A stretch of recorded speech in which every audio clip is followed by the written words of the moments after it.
मैं कभी अपने देश से गद्दारी नहीं करूंगा, अपनी टीम से गद्दारी नहीं करूंगा। मैं ये इसलिए आज मेरा मन हल्का हो गया, क्योंकि ये 96 का मैच मैं लाइफ में कभी नहीं भूल सकता हूं, क्योंकि ये मैच के बाद मेरा करियर खत्म किया गया।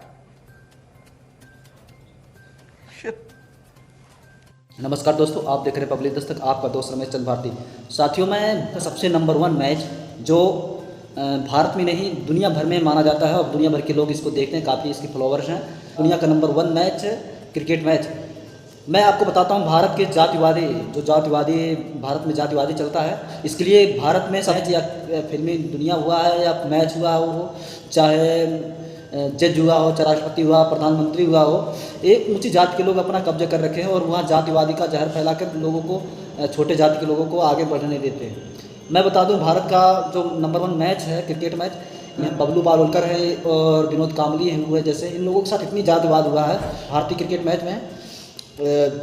इतने जातिवाद के दलितों का एंट्री नहीं है। 2-4 अगर दलित घुस भी गए हैं तो उनके साथ इतना छुआछूत जातिवाद किया गया है कि उनको अंत में क्रिकेट मैच छोड़ देना पड़ा है किसी हालत में। और अगर हकीकत बता दिया जाए तो क्रिकेट मैच में, भारत के जो क्रिकेट मैच है वहाँ पर दलितों का कोई स्थान ही नहीं है, कोई अच्छे मुकाम तक पहुँच नहीं पाए हैं। और अगर यही ब्राह्मणों को देख लिया जाए तो सचिन तेंदुलकर जैसे और तमाम ऐसे क्रिकेटर हैं जो अच्छे मुकाम पा गए हैं, सुनील गावस्कर, सचिन तेंदुलकर हुए, ऐसे किनका नाम मैं गिनती कर रहा हूँ, मैं लिस्ट में आपको दिखा देता हूँ कि इन लोगों को अच्छी मुकाम मिल गया है और ये अच्छे क्रिकेटर बन गए हैं और लोग दुनिया जान गए, वर्ल्ड कप जीत के आए हैं। लेकिन जब भी दलितों की बात आई है, दलित किसी मुकाम तक, किसी हद तक पहुंचने से पहले ही उनको रोक दिया गया, टांग खींच लिया गया।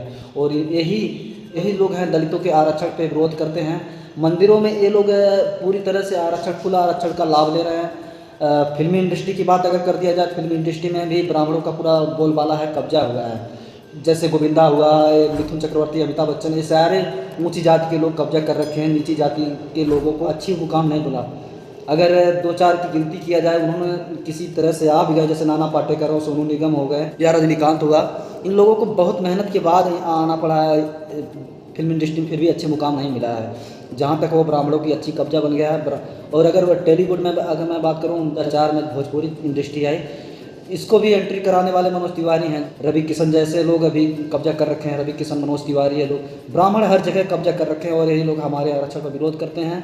केंद्र में हुआ, प्रधानमंत्री, मंत्री, सीएम, सभी लोग पे इन लोगों को कब्जा है। डीएम, एसडीएम, पुलिस कर्मचारी, सभी जगह पे इन लोगों को कब्जा हुआ है और ये हमारे आरक्षण का विरोध करते हैं और हम लोगों को नालायक कहते हैं। जबकि तो समझना ये होगा कि कोई भी दलित इतना कामयाब नहीं है जो इंडस्ट्री में आ सके, जो क्रिकेट मैच में आ सके।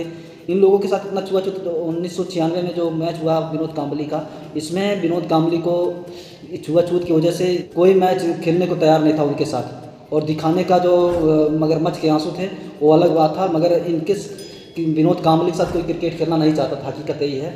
1996 का मैच विनोद कांबली का, आज तक विनोद कांबली अगर किसी अच्छे मुकाम पर पहुँचे भी तो 13 मैच आज तक खेले हैं, 13 मैच से ज़्यादा खेल नहीं पाए और विनोद कांबली को अंत में क्रिकेट मैच से बाहर निकल जाना पड़ा है। तो ऐसी बहुत काफ़ी सोचने समझने वाली खेल जो है हॉकी को कर दिया जाए तो यहाँ का भारत के जो दलित है इसमें नंबर 1 है, क्योंकि जंगल से लेके जड़ ज़मीन पे ये लोग खेलने वाले हैं और जीतेंगे यही लोग। और दलितों के पास इतना संसाधन नहीं हो पाता है कि ये खेल सके, और इसीलिए इन लोगों ने षड्यंत्र के साथ क्रिकेट मैच को ही अंतर्राष्ट्रीय खेल दिया गया है और आज इसी को अंतर्राष्ट्रीय खेल में घोषित किया गया है।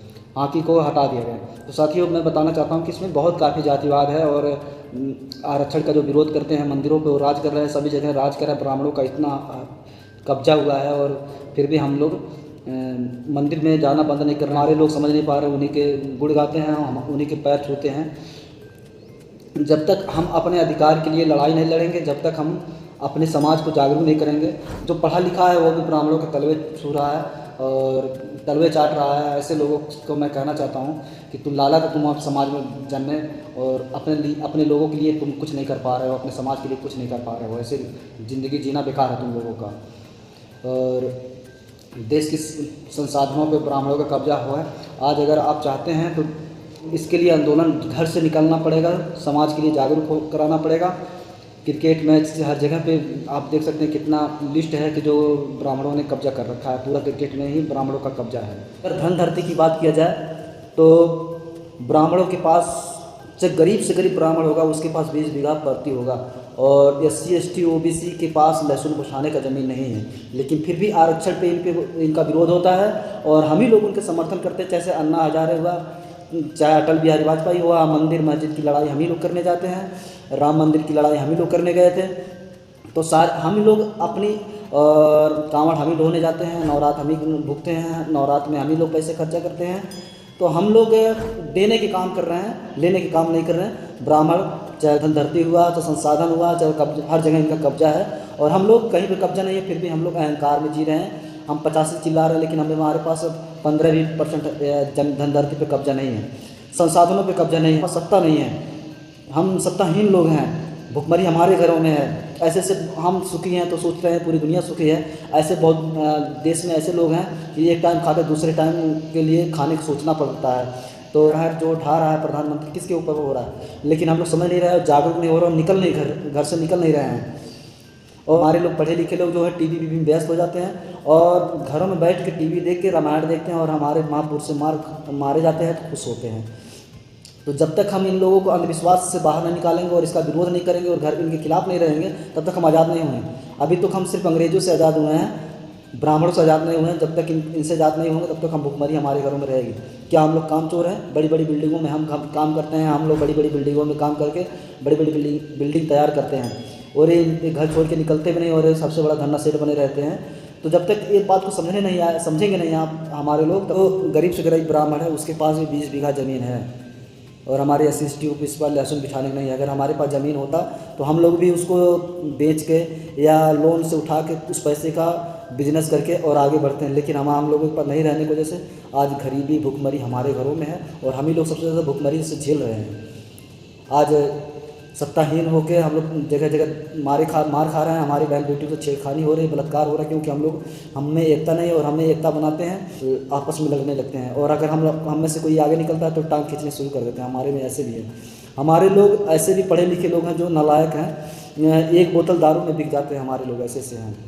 एक बोतल दारू और 500 रुपये में बिक जाने वाले लोग हैं। तो हमारा समाज कैसे बरकत करेगा और कैसे आगे निकलेगा और कैसे हमारे समाज में इनका टक्कर करेगा? जब तक हम गरीबों के बारे में नहीं सोचेंगे